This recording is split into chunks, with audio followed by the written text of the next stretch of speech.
Studio Wildcard has been the center of controversy for years. Their one and only game is Ark Survival Evolved, a survival game branded as an MMO, where official servers hold 70 people, but people from other servers can cross-server raid, meaning they can leave their server and invade yours, and do it with relative impunity, especially given time zones.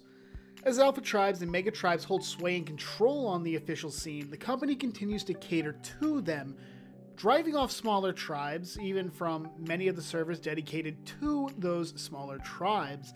It's so bad that not too long ago, after it was discovered notorious Chinese tribe T, notorious for hacking, glitching, cheating, and getting away with it because of confirmed pocket developers and GMs, as well as a sugar daddy and Snail Games, the company that now owns Studio Wildcard, was once again aimbotting, and servers were being rolled back and tribes that attacked T were being wiped themselves by admins. Wildcard finally gave up on enforcing the rules on those conquest servers, handing it off to Snail Games itself and cementing the fact that Studio Wildcard doesn't know what they're doing. And Snail Games is part of the problem. To understand why Snail Games now owns Studio Wildcard, you have to go back to late 2015, when Trendy Entertainment filed a lawsuit against Studio Wildcard, alleging that Jeremy Stiglitz had violated his non-compete clause by helping to found Studio Wildcard to begin with, as well as working to get Instinct Games, who had been working with Trendy on Dungeon Defenders 2, to instead work with Studio Wildcard on Ark in violation of his non-interference clause. The total they wanted was roughly $600 million, confirmed by Jeremy's wife Susan on Twitter when she laughed about it. When Jeremy was forced out of Twitter for being an absolutely socially stunted individual, he negotiated those clauses from 3 years to 1, but almost immediately became a consulting director on paper for Ark. In order to hide his involvement, he had his wife co-found the studio using her maiden name. Trendy had filed for an injunction which would have halted Ark's development as well as removing it from Steam, and Wildcard used that as the basis for paying out a $40 million settlement rather than the $600 million Trendy wanted. In the end, Jeremy Stiglitz, and this will be your daily reminder, people, was and is an idiot. He cost the company more money than they likely had, and ended up being sold to Chinese company Snail Games as a subsidiary, with Snail making multiple knockoffs and spin-offs of Ark, to include Dark and Light, PixArk, and Ark Park. To that end, Snail is pushed for more revenue generation, and credit where it's due, Wildcard hasn't gone the way of microtransactions or loot boxes, even with the debacle of skins that had been available for pre-orders of the retail version, then being sold on Xbox Live by Microsoft, which legitimately might not be Wildcard's fault. It might have actually been a decision by Microsoft. Be that as it may, there's no denying that the rampant stupidity, lack of planning, and poor follow-through on the part of Studio Wildcard has led them to be in a particularly worrisome spot right now in terms of consumer confidence. And for years we've been saying that Wildcard is singularly inept on the most basic issues. Coding is absolutely atrocious, with creature hitboxes being so absurdly drawn up that each new expansion or DLC makes it worse. Extinction has made headshotting a particularly time-consuming and arduous process, which is a bad thing when you consider that many creatures of low HP, even when they're at a high level, require headshots, especially creatures like the Argentavis, and headshots for many creatures cut down on the time and resources needed to tame them. Or the Velonosaur, which, as you can see right here, is taking a few dots to the body, but no hit marker shows up. Servers are routinely shut down by DDoS attacks, many originating from China, when they're on a rampage and want to be able to protect their FOB or to protect their base on their own servers. And the most glaring problem has really come up in the past week, since Atlas was supposed to launch into early access. Failure to make self-imposed deadlines, and it's been a repeated issue. Not once in the history of Studio Wildcard's existence since the launch of Ark into early access have they made one single deadline, whether it's hours, days, weeks, or months, hell, even years. A deadline simply does not get met. The code is more what you'd call guidelines than actual rules. Official launch? Slated initially for a June 2016 launch, it was pushed back to holidays 2016, then finally released in August 2017. Aberration was supposed to be released in October 2017, but was pushed back to December 2017. Extinction was the first one that was even remotely close on PC, launching the day it was supposed to, but hours after the promised release. Credit where it's due, at least they made the company hit the right date. But that doesn't count the myriad of patches in both early access and since retail release that have been completely fumbled because not once have they made it on time, and many of them have game-breaking bugs or complete revamps of stats that never made it to the patch notes, such as the original flyer nerf. So when Atlas is delayed, all ARC players can do is laugh. We told you!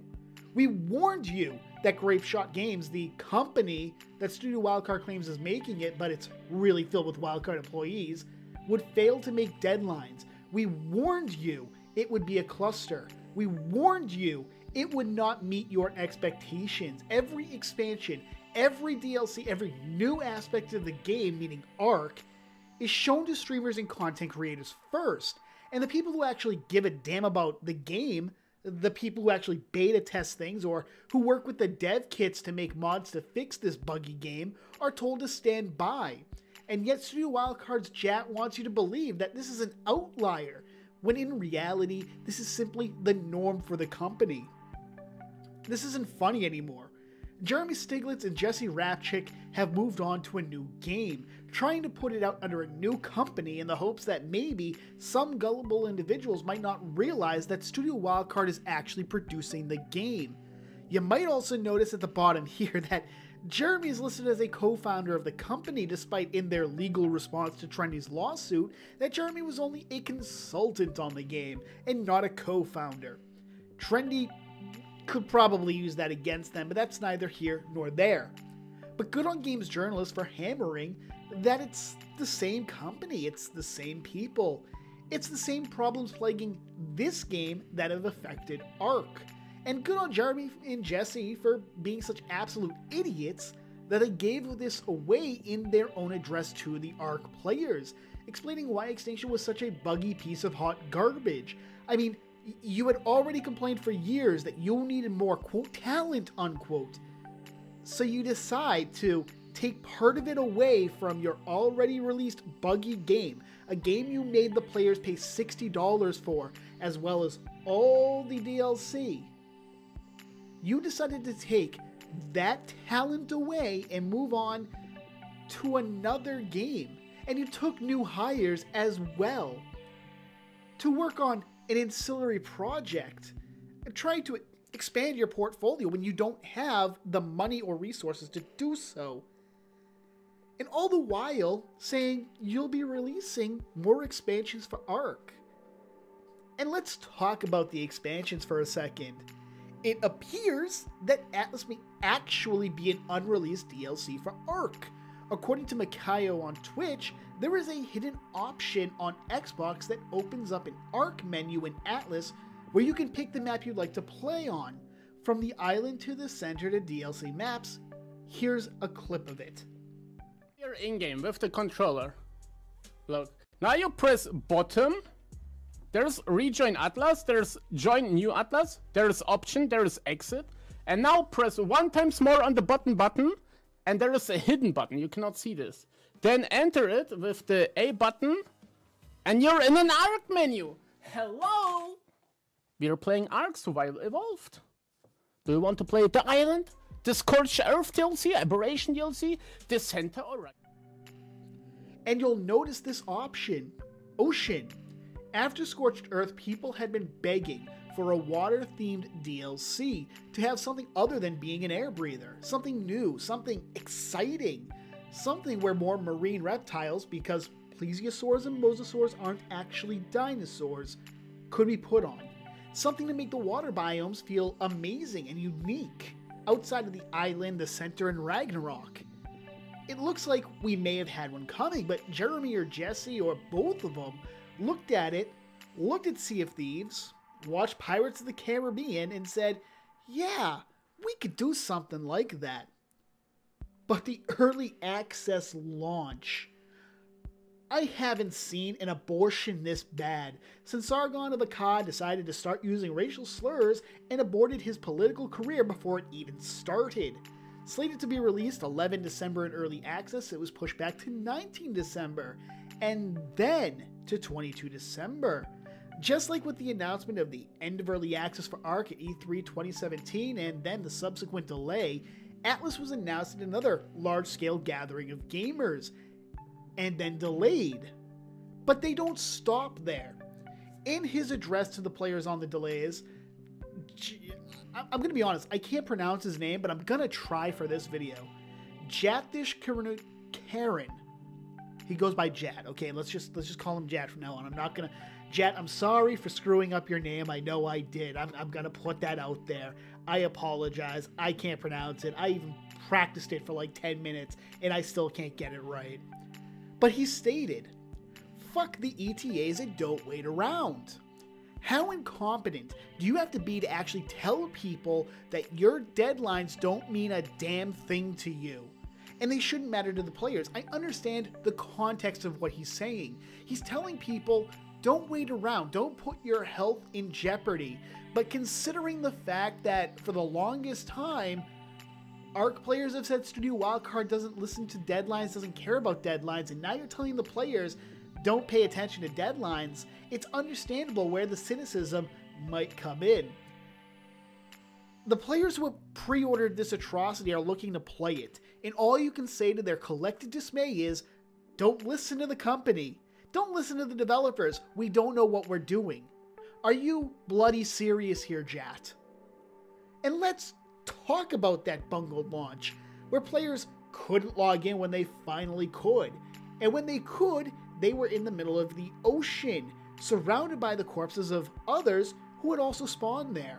Hundreds of players stranded, waiting to die because they forgot to add some coding for land or to put in actual spawn areas that were appropriate. And this isn't going to get better either. Servers for 70 people on ARK, they can't be kept up. And Wildcard blames Nitredo, their third-party host, for it. Wildcard doesn't even host their own ARK servers. They rely on a third party, by the way affiliated with Snail Games, their masters. The company has stated they will again rely on Nitredo to support official servers that host 40,000 players? Is there anyone who believes this will happen? And what about customer service? It's non-existent. Players lose their characters changing servers. They lose entire months of work because the game is so incredibly incompetently defined. You lose all that work, and what do? They give you a level, 85 or something like that? I don't even remember. But the customer service is atrocious, and Atlas is not going to be better, ladies and gentlemen. They can't spend the money for one game. What makes you think they're going to spend the money for quality customer service for a second game? And quality control is non-existent on ARK. The players are the quality control team, as evidenced by the fact that many of these bugs could easily be reproduced in a vacuum setting. So why couldn't Studio Wildcard's quality control team they claim they have, why couldn't they find it? Who knows? Do you think Atlas will be any different? They are staying true to form. They are repeating their history. It's not going to happen. If you believe you're going to get a quality game, all you need to do is look at ARK. Sure, it looks pretty, but it taxes even the best of machines. Look at how buggy it is, and look at how little the development team communicates to the player base. Look at how angry the players are at the lack of care, the lack of attention being given to it. Look at how Studio Wildcard has gone radio silent on Reddit and their own forums regarding ARK. But the Atlas subreddit, that's where to find them. Atlas is the favorite child. It's their hope to put out something that isn't an absolute shit show. And they failed. They failed. And now, only time is going to tell if Wildcard will actually survive. It's very difficult to say they will.